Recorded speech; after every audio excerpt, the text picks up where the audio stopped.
Il y a un type qui gare sa Renault Clio 2009 dans le même parking chaque matin. Peinture terne, petit choc sur le pare-choc arrière. Rien de spécial. Ses collègues pensent qu'il galère. Peut-être qu'il vit de salaire en salaire. Peut-être qu'une urgence suffirait à le mettre dans le rouge.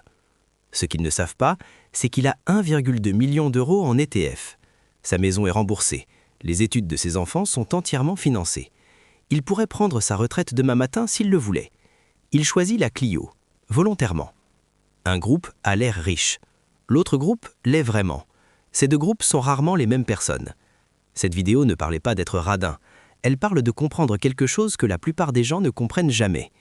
Paraître pauvre est peut-être la stratégie financière la plus importante que tu adopteras jamais. Aujourd'hui, je vais te montrer exactement pourquoi les vrais bâtisseurs de richesse se comportent à l'opposé de ce qu'on croit, ce que la recherche dit de leurs habitudes réelles et ce que tu peux faire concrètement dès cette semaine pour changer de trajectoire.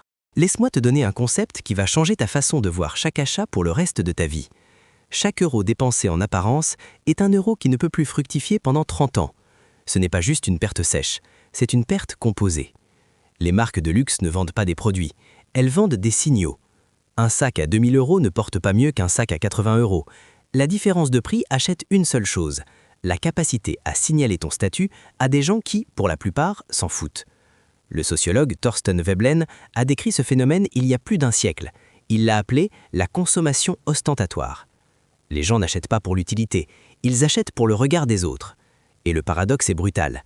La recherche du statut visible crée exactement les conditions qui empêchent la richesse réelle. Les données sur ce sujet sont accablantes. Thomas Stanley et William Danko ont passé des décennies à étudier les millionnaires. Leur livre, Le millionnaire d'à côté, a brisé toutes les idées reçues. 80% des millionnaires sont de première génération. Source, Stanley et Danko. Ils n'ont pas hérité, ils l'ont construit eux-mêmes. La moitié d'entre eux vivent dans la même maison depuis plus de 20 ans. Le prix médian que les millionnaires payent pour leur voiture, 28 000 €. Pas une Tesla, pas une BMW série 5, une voiture ordinaire. Une étude sur les habitudes automobiles des hauts revenus révèle quelque chose qui contredit tout ce qu'on croit. 61% des personnes gagnant plus de 250 000 € par an conduisent des voitures de marque populaire. Renault, Toyota, Peugeot, pas des véhicules de luxe. Pendant ce temps, une part significative des ménages à revenus modestes possèdent des véhicules qui représentent plus d'1 an de leur salaire. Ce n'est pas un hasard. Les chercheurs ont aussi découvert que les millionnaires se concentrent massivement dans les quartiers de classe moyenne, pas dans les quartiers aisés. Ça a surpris même les chercheurs qui s'attendaient au contraire. L'explication est simple. Les cadres supérieurs à haut revenu consacrent leur argent aux biens de luxe et aux marqueurs de statut. Ils jouent un jeu de visibilité. Ils veulent que tout le monde sache qu'ils ont réussi. Les vrais bâtisseurs de richesse jouent un jeu complètement différent. Une étude de 2024 montre que 62% des millionnaires du quotidien établissent encore un budget, cherchent les bonnes affaires et évitent les dépenses extravagantes même après avoir franchi le cap du million. Ils ont compris que les habitudes qui construisent la richesse sont les mêmes qui la préservent. Et il est une dimension que peu de gens anticipent. La visibilité de la richesse attire les prédateurs. En France, les fraudes financières ciblant les particuliers aisés ont augmenté de façon significative ces dernières années. Les cybercriminels, les arnaques à investissement, les faux conseillers, tous ciblent des personnes dont la richesse est visible. Sur les réseaux sociaux, dans le quartier par le train de vie affiché. Paraître riche, c'est mettre une tierce dans son dos. Laisse-moi te présenter Sophie et Karim. Même ville, Lyon. Même âge, 38 ans. Revenus similaires, 4 200 € net par mois chacun. Même situation, CDI, 2 enfants, propriétaires. À 38 ans, leurs points de départ sont quasiment identiques. Mais leurs décisions, elles, ne le sont pas. Sophie a acheté une Audi Q5 à crédit l'an dernier. Les mensualités, 680 € par mois. Elle a aussi rénové sa cuisine pour 18 000 € financés sur 5 ans.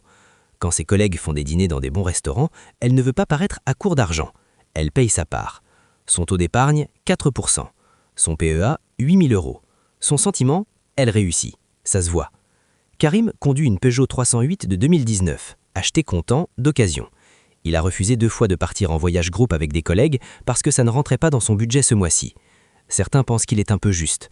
Son taux d'épargne, 22%. Son PEA, 74 000 €. Son assurance vie, 31 000 €. Son sentiment, calme. Avance rapide. 15 ans plus tard, ils ont tous les deux 53 ans. Sophie est un patrimoine net de 110 000 €, essentiellement de l'immobilier. Elle a encore 12 ans de crédit immobilier devant elle. Son PEA stagne à 22 000 € parce qu'elle n'a jamais réussi à épargner régulièrement. Elle commence à calculer à quel âge elle pourra vraiment réduire son rythme. Karim a un patrimoine net de 480 000 euros. Son PEA dépasse les 260 000 euros grâce au compound et à des versements réguliers. Sa maison sera remboursée dans 3 ans. Il parle de passer à 4 jours par semaine l'année prochaine. Même revenu, mêmes années, 370 000 euros d'écart. Et voici ce qui est frappant. Pendant ces 15 ans, Sophie n'a pas vécu mieux que Karim. La recherche sur l'adaptation hédonique est claire. Le plaisir de la nouvelle voiture dure quelques mois. Puis ça devient normal.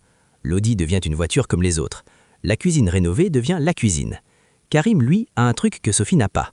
Des options. Alors concrètement, qu'est-ce que tu fais? Si tu as entre 20 et 30 ans, tu as le temps le plus précieux qui soit, les années de compound. Un versement de 200 euros par mois dans un ETF World dans un PEA, à 25 ans, c'est potentiellement plus de 280 000 euros à 60 ans à 7% annuel moyen. La même chose commencée à 40 ans donne environ 120 000 euros. L'argent, c'est du temps transformé. Commence maintenant, même petit. Action cette semaine, ouvre un PEA chez Boursorama, Fortunéo ou Trade Republic. Mets en place un virement automatique le jour de ton salaire, même 50 euros. L'habitude compte plus que le montant au début.